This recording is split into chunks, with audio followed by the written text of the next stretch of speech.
É tempo para o debate neste Closing Bell, com a presença de Luís Menezes, deputado do PSD, João Galamba, deputado do PS, João Cantigas Esteves, professor do ISEG, e Francisco Proença de Carvalho, advogado. Agradeço aos quatro a vossa presença neste dia importante.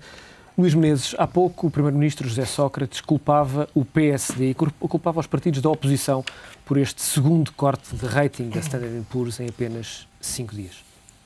Boa noite a todos.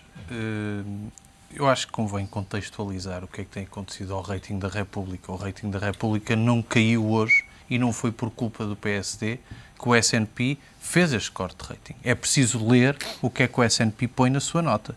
E o S&P diz que a razão pela qual corta o rating é porque a forma como o novo mecanismo, europeu de resgate ou de apoio às dívidas soberanas é feito e que põe em risco, digamos assim, quem hoje em dia já é detentor de dívida soberana.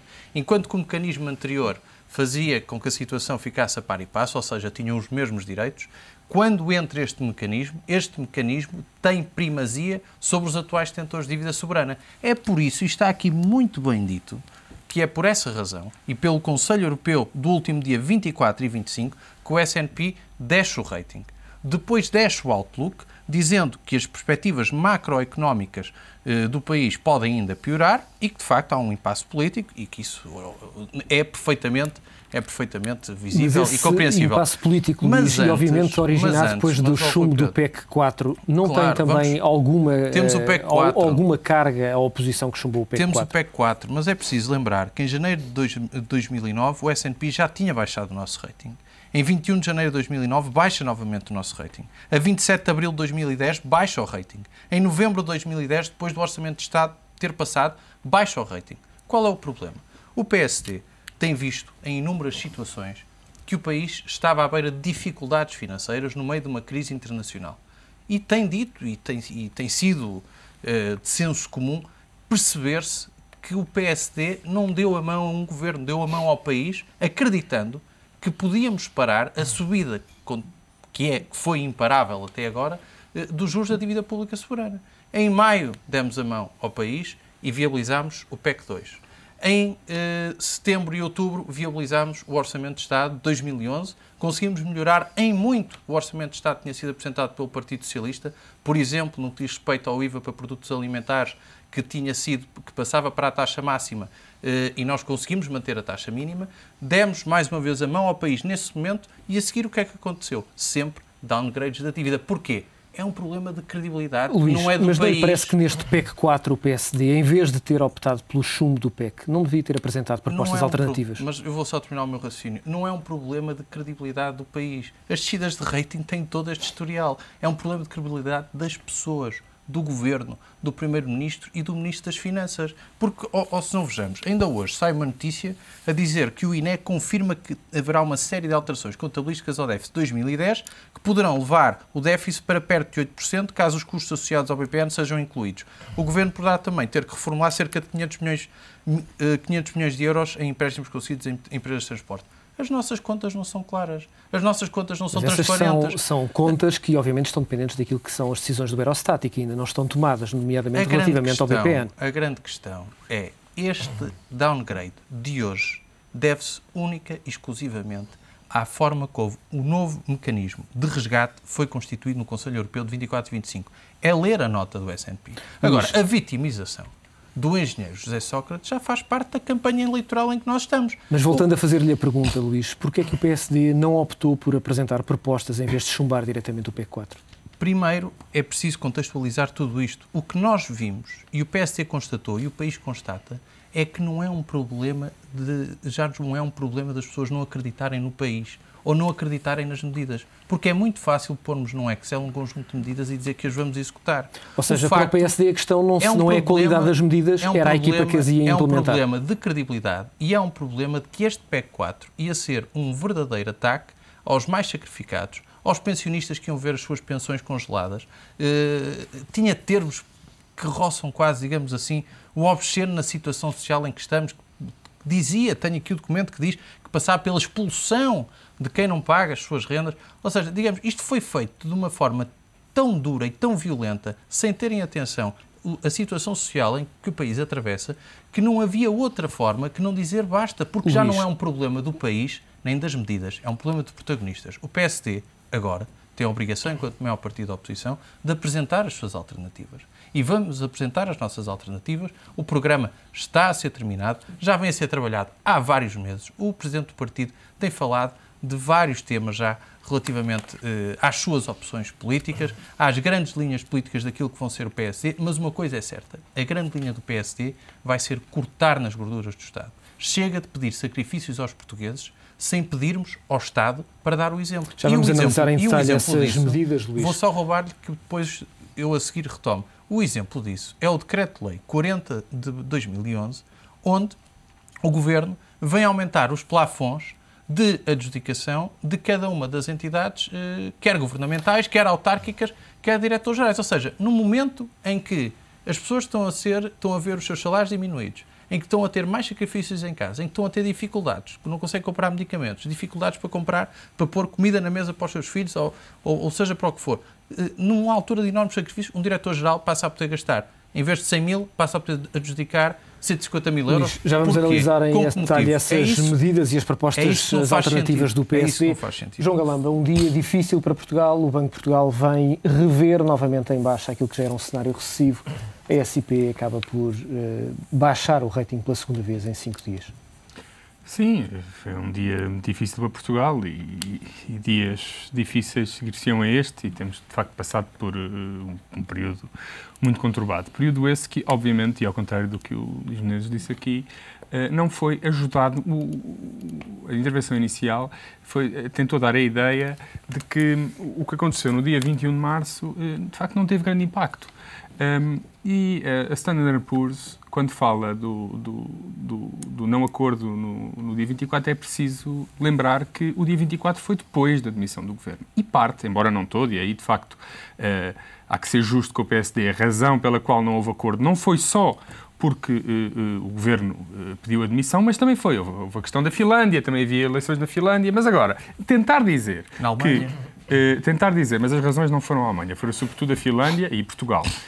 O mundo inteiro, há 10 dias, fala da irresponsabilidade da oposição portuguesa. O mundo inteiro, quer dizer, parece-me inquestionável. A Fitch, depois de Miguel Relvas ter dito que era uma agência sólida e credível e que tinha desvalorizado a crise política, menos de 24 horas depois do secretário-geral do PSD ter dito isto, a Fitch diz preto no branco, eu não tenho aqui os documentos, vou citar de memória, mas que o chumbo das medidas de austeridade pelo parte da oposição portuguesa estão na base da criação de uma instabilidade política que justificam o corte do rating. Portanto, não tem pés nem cabeça o PSD. Eu não estou a dizer que o que acontece a Portugal, ou o que aconteceu a Portugal, se resume estritamente ao que se passou no dia 21 de março. Obviamente que já houve muitos cortes de rating no último ano. Agora, uma coisa é certa.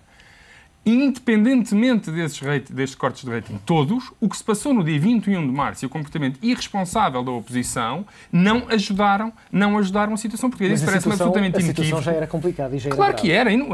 Nunca ninguém no PS disse que a situação não era complicada. Obviamente que a situação é complicada. Agora, o que é certo é que Portugal precisava de um sinal muito firme naquele Conselho, de que iria cumprir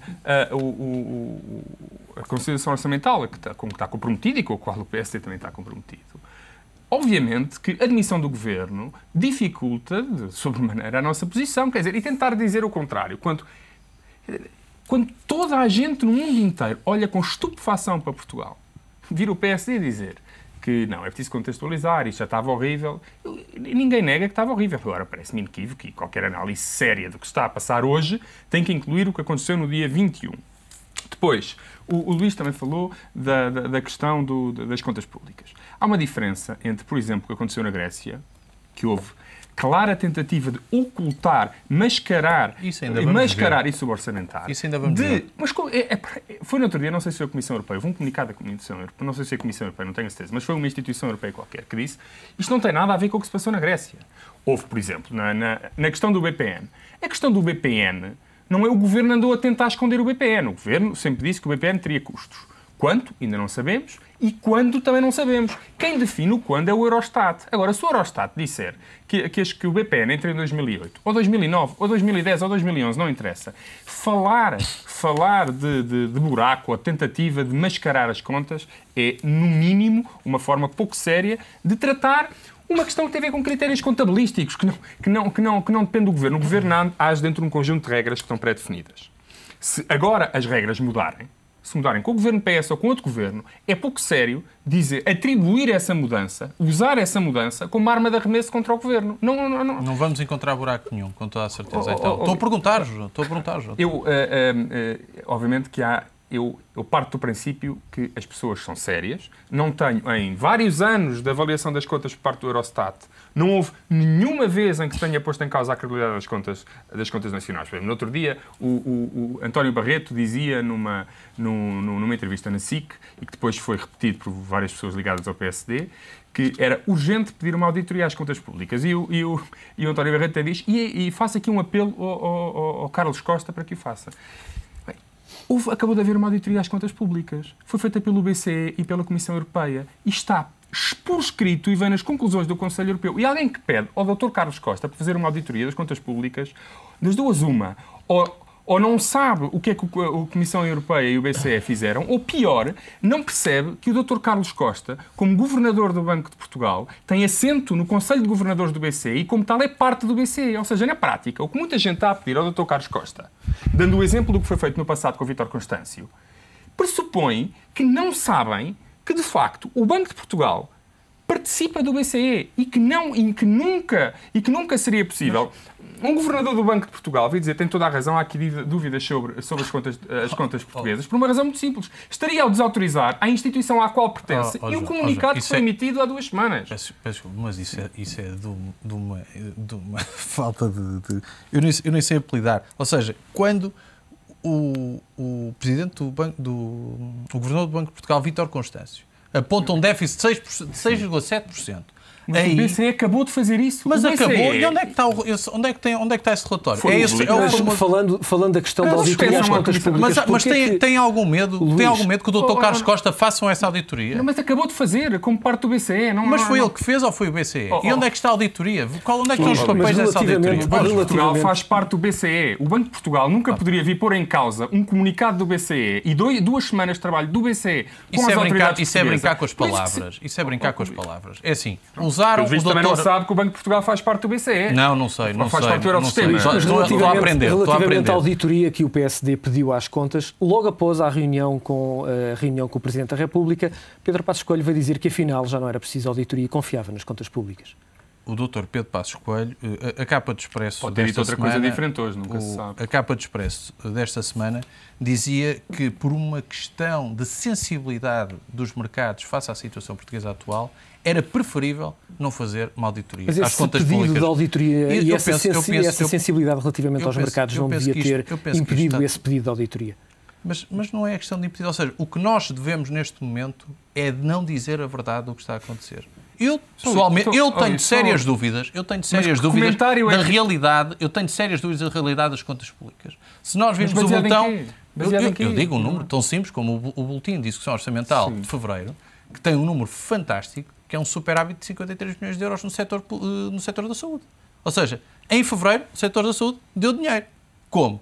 Isso vão ter que explicar, porque eu não percebo. Mas depois, já temos uma notícia no dia seguinte, a dizer que há um déficit de 800 milhões de euros para o mês de março.